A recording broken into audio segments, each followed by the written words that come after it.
Hey friends, Rob Phoenix, Powwow guy here. Quick jump in with a discussion on something called ceremonial magic. My friends, my Powwow friends, and I, and some of my current students and such, excuse me, some of my current students and such like to talk about ceremonial magic, talk about what it is and how it relates to powwowing and such. Ceremonial magic, um, to put it in like the dumbest terms ever, because that's where I'm at. Think ancient Egyptian, ancient Hebrew, Kabbalistic, and ancient Christian magic all blended into one thing, and that's ceremonial magic. And from that, all kinds of modern traditions like Wicca, of course, and modern witchcraft have formed. So all of these things like ceremonial magic has its roots in ancient Egyptian magic, ancient Hebrew slash Jewish magic, the Kabbalah, and then of course later Christianity added to the mix. So all those things sort of coalesced and combined as such and created what we know as uh, ceremonial magic.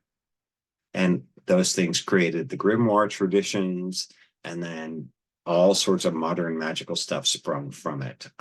You can see the ghost of uh, ceremonial magic in like the Norse runes. Those runes that they use nowadays, they're throwing runes down and they're reading like whatever. I don't know what they do with runes, but those come from Hermetic, Kabbalistic magic. You see excuse me, in like Wicca, the modern witchcraft tradition made up by Raymond Buckland, Gerald Gardner, and all that. Um, they utilize all the tools and ritualistic implements from the Golden Dawn and from the predecessors, which were the ceremonial magicians, which were the Judeo-Christian um, ritualistic magicians. So I want to talk a little bit about that because one thing I don't talk about on this channel, and I only briefly touch upon with any of my students and such, and in my books or whatever, is that I consider myself to be a ceremonial magician as well. And as a powwower, what that means is that I do the work of a hexenmeister. A hexenmeister is basically a powwow that has taken it a step further to do the ceremonial magic to combat evil and witchery and such with. So I want to talk about the tools of ceremonial magic, and these are just a couple of them. These are just four of them. There are many things used in ceremonial magic, and those of you who excuse me, who practice a modern created tradition like Wicca or witchcraft or whatever will recognize these tools, but just know that they have these roots in Egyptian, Hebrew, Judaic, Kabbalistic, and Christian magic. You cannot trace these things further than that insofar as this ancient mother religion or whatever that never existed. So anyway, there are four primary tools of the art, weapons of the art, whatever you want to call them. Now, I can't get into how I utilize this or what it all means because this is just a quick YouTube video. But I just wanted to share with you guys that the tools of the art are, consist of many things. But first, we'll start. There are four elemental, quote unquote, weapons or tools, whatever. The first is the element of air in the direction of the east, and that is the tool of the sword. If any of you understand the Rider-Waite Tarot, you will see these tools and these associations.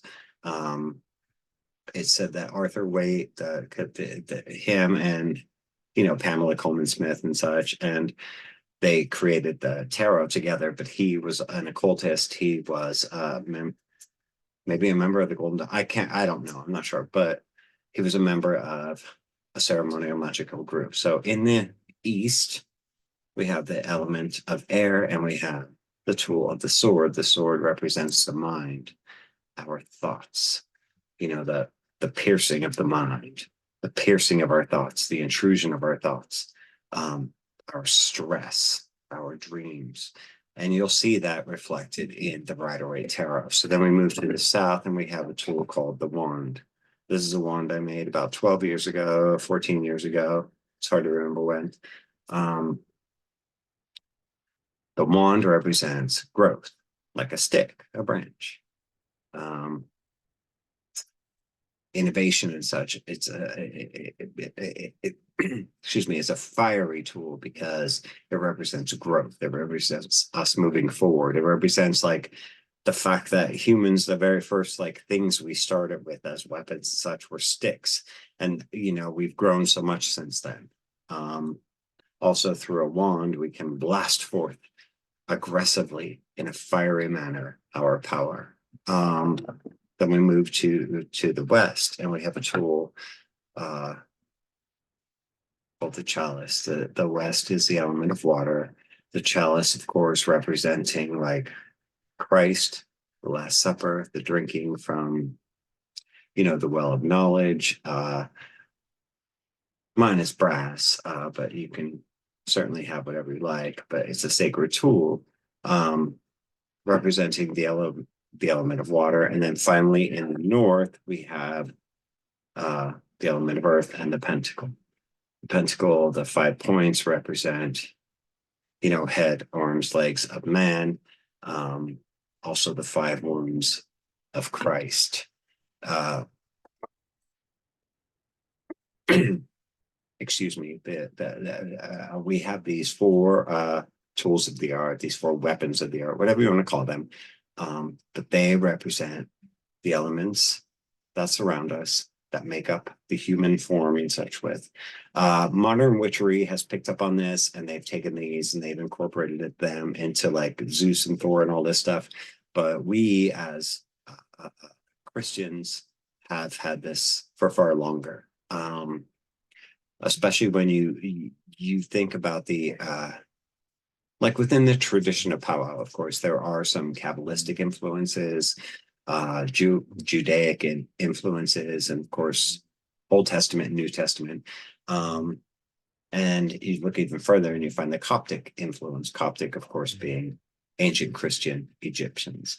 So we have all those influences. So it stands to reason that the practice of ceremonial magic has those same roots, and it makes sense for us to do that. So there are a lot of like ritualistic things that I do on my own, ceremonial magical things that I do that I don't share with the general public and such about my powwowing, but just know that it can be a part of it. And honestly, I believe it's ritualistically the next level to our powwowing. Like to be a hexenmeister is to be a ceremonial magician. So that's all I have for tonight. I hope that, I don't know, hope it showed you guys something. But all right, God bless you guys. Love you, and we'll talk soon.